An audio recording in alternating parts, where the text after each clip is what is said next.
Hey guys, I hope you're all well. Welcome back. Today's going to be a mix of questions. I asked on my Instagram if you guys wanted to just ask me anything, and I got loads of like different questions. So a few of you just asked like, how am I doing? How am I? Like, what's been going on? I'm good. I feel like I always say the same thing when people ask me this, but like I feel like I'm always just trying to juggle everything, like mum life, like work, just keeping up with things socially. Life is just crazy. I feel like the older you get, the faster the time goes, the more things you have to, the more things you have as well to squeeze into that time. So I just feel like I'm at a bit of a transitional time in my life as well. Like there's a few like other areas in my life that I would really like to pursue, or things I would really like to learn about, or like study or start looking into and things, like at the same time as doing what I already do. So, and sort of add more strings to my bow. Also, I think what spurred that on more so has been my recent therapy sessions that I've been having, which is really nice. Like, because I think I've mentioned before, but I had one therapist for like quite a while. Then I stopped having therapy for a little bit, and then I'd recently had therapy with a different person. So I really like how these sessions have been going, because it feels a bit more like putting things into action. Whereas before it was more like looking backwards at things that had happened and things like that. More recently, it's felt more like, okay, well, let's put things into motion. Like, what am I wanting to do? What do I love doing? Like, what am I passionate about? And it's really nice to come out of sessions feeling more motivated and more, with like more life. I really wasn't used to that before with therapy. So yeah, that's how like I've been feeling a bit more recently, which is really nice. Would you ever do a color analysis? What are your thoughts? I really like this question because I've seen some people doing this recently. Like on my TikTok, sometimes it pops up where someone's had a color analysis done, and then it just completely like brings them to life. So I'm really interested in this. I need to find someone that's doing it in London. I'm sure there's like lots of people that do it, but I don't know anyone that's done it, like anyone that I follow or anything. So please let me know if you know of anyone that does color analysis in London, because it gives you a really good idea of what like hair color suits you best, what clothing suits you and your complexion best and everything. It makes your look more seamless. Where do you buy your wigs? I had a few questions actually about wigs, like and some saying that mine look nice and everything. Thank you. That's such a big compliment. I'm not someone who's like always buying new ones. I tend to like get one and then sort of stick with it for quite a while, try and do my best to look after it really well. Or I'll have 2 or 3 that I might rotate, but I usually stick with one mainly. But to answer your question, this one is from the Color Plug, which I love. Like, oh my God, the tones that they do are so beautiful. And I feel like it can be sometimes difficult to find lighter color wigs. I don't know, maybe it's just me, but I feel like dark brown doesn't suit me as well. I feel like it doesn't bring out my complexion, my eyes and everything. So I like for my wigs to be a bit lighter. So I ordered this one. I think this is the Baby Lights one. I also, in the past, have gone to Melissa Jade, who's amazing. I'll link her below as well. And she does, like, again, the colors she does are beautiful. Like the lace that she uses. And she does weaves and just natural hair treatments as well. Are you currently dating anyone? Yes. I always get weird answering this question. I always get like, I'm in a relationship and I'm really happy. Oh, this is a good one. I kind of touched on this before, but what is this current phase of your life focused on? I kind of want to say redirection, like harnessing like my wants and my goals and everything, and then putting my energy into that. Some new tattoos to show. I realized that I haven't shown you my new tattoos on here, and this is the place where like I used to always show you my new tattoos, talk about tattoos, might do my tattoo talk through and everything. So I got 2 new tattoos done at the Worst Behavior launch party in Soho. They had a flash sheet of different ones that you could get. It was so difficult for me to choose. Oh my God, like, because I can't just quickly choose a tattoo. So, but like, luckily the queue for them took a long time. So here I have lover in like a sort of freehand looking text. And then here is a little snake, which may or may not look a bit like a sperm, but but it doesn't. It's made me want to add even more tattoos to my hands now.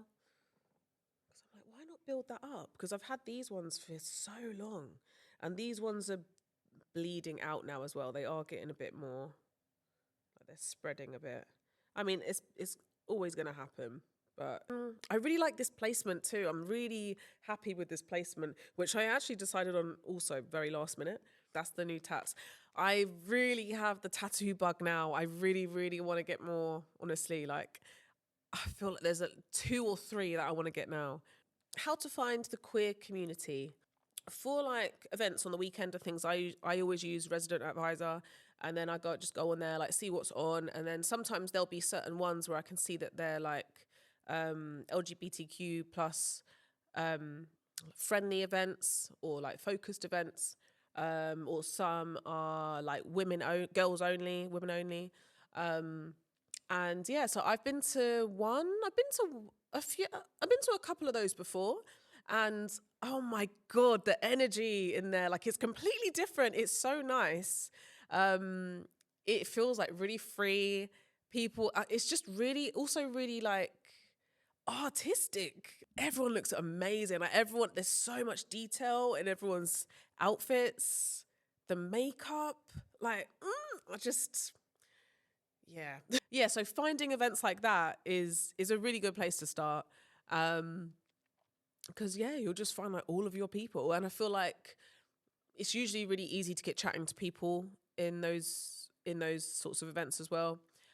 When I went to one, it was at the Colour Factory. There are certain events that will be on monthly or, like every now and then. You just got to follow when the events like pop up.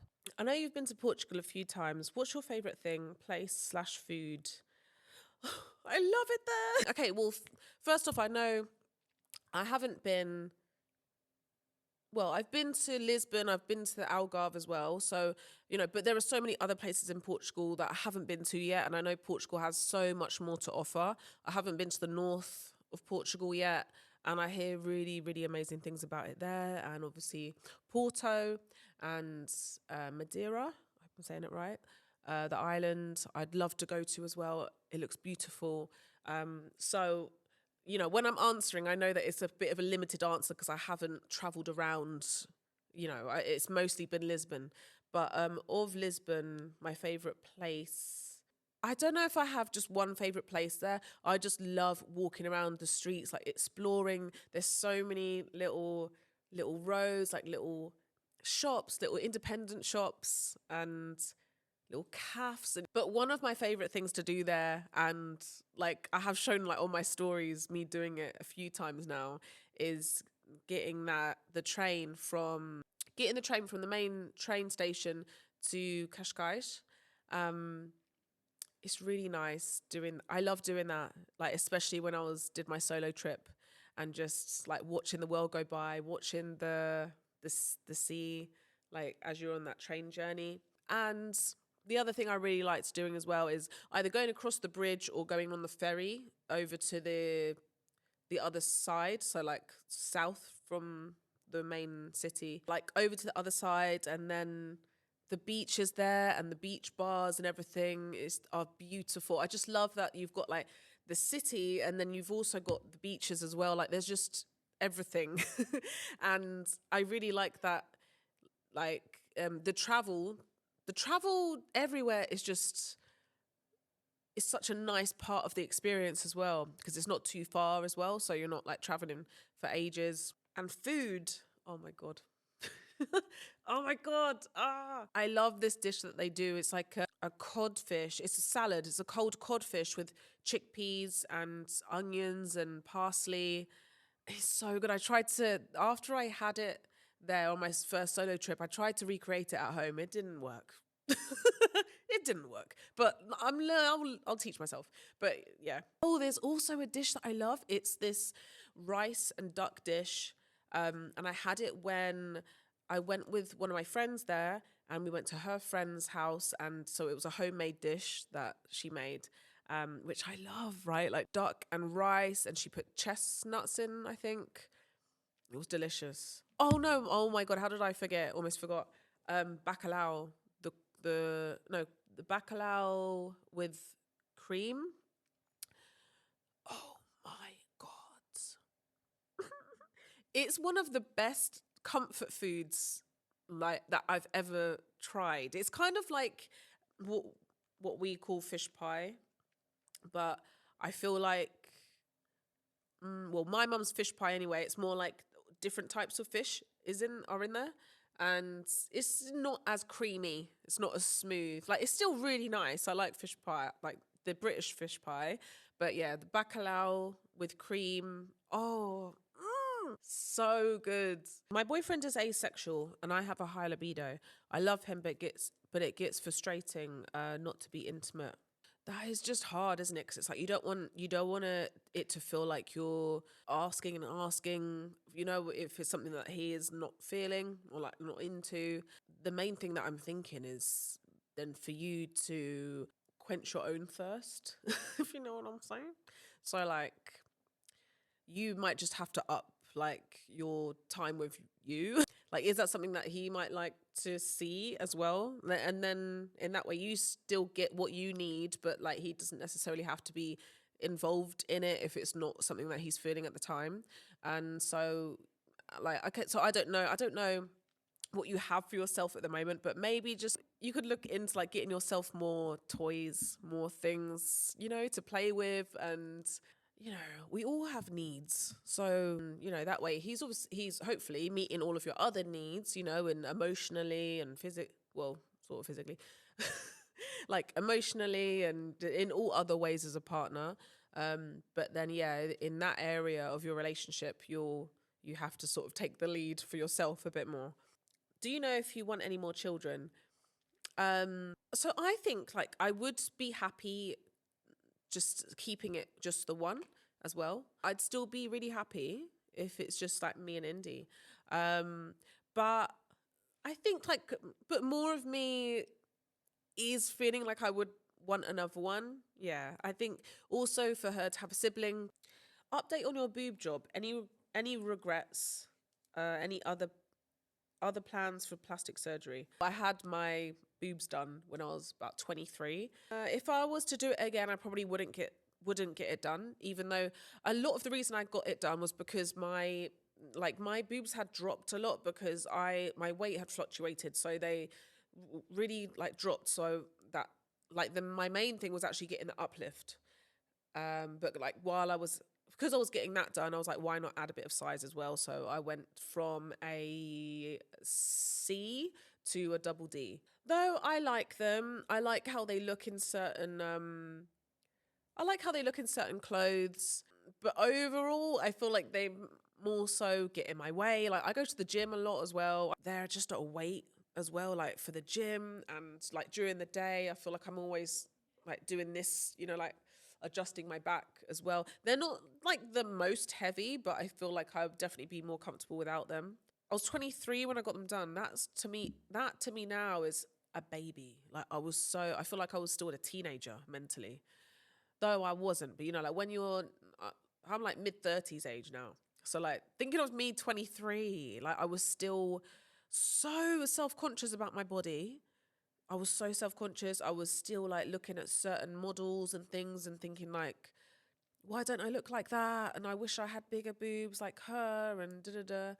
And since that time, the whole body image trends and everything has changed. Like definitely no other plans for plastic surgery. So like, I'm not interested.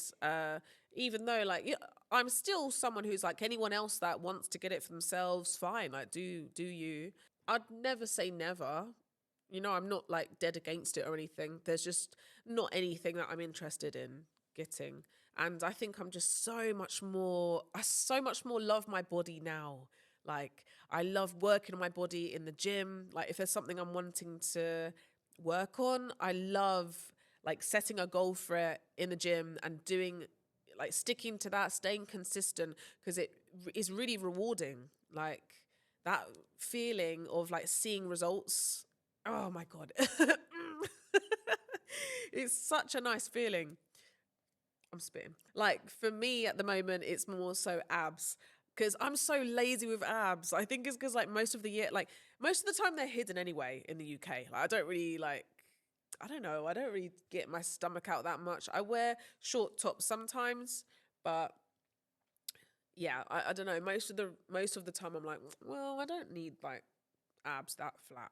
But more recently I'm like, yeah, but why not work on that? Because it's an area that like not, I don't mind my stomach at all, but it's also not like, say if I'm going on holiday, I would definitely love for it to be a bit more like, be more defined, like more toned. So yeah, that's what I'm working on more so now. Ooh, this is a good question. What makes you feel nostalgic? Whether it's a scent, place, food. I think going back to my hometown makes me feel really nostalgic. It feels so weird, and it also looks so much smaller than I remember as a child. Like, that always happens, obviously, but food, that's a good one. Probably brown stew chicken, because it always reminds me of my nan's like Sunday roast, my like Caribbean roast, um, with her chicken and the rice and peas and gravy. Oh my God. So I try to recreate that at home. Oh, there is a scent actually that makes me feel nostalgic, and it's the perfume that my mum used to wear. Um, like, so when my mum used to go out to work, and then I'd stay with my nan, or with my aunt, or but always in my nan's house. And then I remember when my mum would come back from work, and she'd come in like, and still really cold from outside, and I'd run and give her a big hug, and I always remember like smelling her perfume. I think it was, do you know what? I'm gonna try and find it and put it in the video, because yeah. Anyway, when I smell that, I just remember like hugging her like wool coat, and her coat smelt of her perfume, and it's like it takes me back to such a specific moment. How do you manage and remember things being a single mother? Do I have no idea. Like, every day I'm just doing my best. Do you know what is like such a big thing about being a single mum? Like, maybe it's just me, but I feel like so much of your mental energy is just on like getting them up for school. They're dressed, they're fed. Do they have everything in their school bag that they need for that day? Okay, I need to go food shopping for them. If they're going to their dad's, okay, do they have everything in their weekend bag that they're going to need? Do they have any medicines? Like, there are so many things that you have to think about. They call this something, don't they? It's like, isn't it like the mental labor or something? There's a term for it that like not always mums, but usually the mums like are doing the emotional labor. That's it. That is such a huge part, and like a lot of the time unrecognized part of being a single mother, or a parent in general. Really, like I feel like there's usually one parent that is doing a big load of the emotional labor. That's like everything you have to remember, sorry, I'm going off on I'm like venting. But like the school dates, the homework, the like, like they need this for that day, and they need this for that day, and da da da, and like a lot mentally is taken up with that. So then a lot of the time, then remembering also like, e.g., like all of my work dates, my work deadlines, like social things, like meetings with friends, getting back to that person's text message. Like, I don't know how we do it, but you just do it. You just have to do it. So thank you for your questions, as always. And that's it. That's it for today. I've done all of the questions. Again, please leave down below as well if there are any topics that you'd like me to deep dive into. Still, I'm planning on doing the one on adult friendships, so that is coming as well. But yeah, let me know if there's any other topics and any other ones that you particularly like me to chat about with a guest on as well. And yeah, that's it for today. I hope you're all well. Thank you for watching. I'll see you in the next one. Bye.